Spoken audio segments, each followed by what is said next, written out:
Hi everyone, ఈ healthy ఇడ్లీలు చూడడానికే కాదండి తినడానికి కూడా రుచిగా ఉండేలా ఎలా చేసుకోవాలో ఈ వీడియోలో చూద్దాం. ముందుగా ఒక గ్లాస్ మినపగుళ్ళని తీసుకోండి. ఒక గ్లాస్ మినపగుళ్ళకి 2 గ్లాసులు ఇడ్లీ రవ్వని తీసుకోండి. ఆ రెండింటిని 5 గంటల పాటు నాననివ్వండి. ఆ తర్వాత పప్పుని శుభ్రంగా కడుక్కొని గ్రైండర్లో వేసుకోండి. ఇప్పుడు కొద్దిగా వాటర్ యాడ్ చేసుకుని గ్రైండ్ చేసుకోండి. నానబెట్టిన రవ్వని శుభ్రంగా కడుక్కొని వాటర్ లేకుండా పక్కకి తీసుకోండి. పిండి ఈ కన్సిస్టెన్స్ వచ్చాక రవ్వలోకి తీసేసుకోండి. ఇప్పుడు బాగా కలిపి పక్కన పెట్టేయండి. క్యారెట్ బీట్రూట్ ని ఈ విధంగా తురుముకుని పక్కన పెట్టుకోండి. ఇప్పుడు కొద్దిగా పిండిని తీసుకొని కొంచెం సాల్ట్ కూడా వేసుకోండి. సాల్ట్ కరగడానికి కొంచెం వాటర్ కూడా యాడ్ చేసుకోండి. ఇప్పుడు బాగా మిక్స్ చేసుకోండి. క్యారెట్ తురుముని పిండిలో వేసుకుని కలుపుకోండి. మరొక గిన్నెలో బీట్రూట్ ని కూడా అదే విధంగా కలుపుకోండి.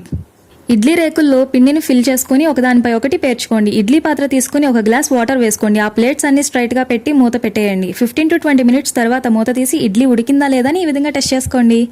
ఇప్పుడు మీకు నచ్చిన విధంగా సర్వ్ చేసుకోండి. క్యారెట్ బీట్రూట్ తినని వాళ్ళు కూడా మళ్ళీ చేసి పెడతావా అని అయితే అడుగుతారండి. ఈ ఇడ్లీలో కొబ్బరి చట్నీ కారపొడి నంచుకుని తింటే నేనెందుకు చెప్పడం, మీరే చేసుకుని చెప్పండి. సబ్స్క్రైబ్.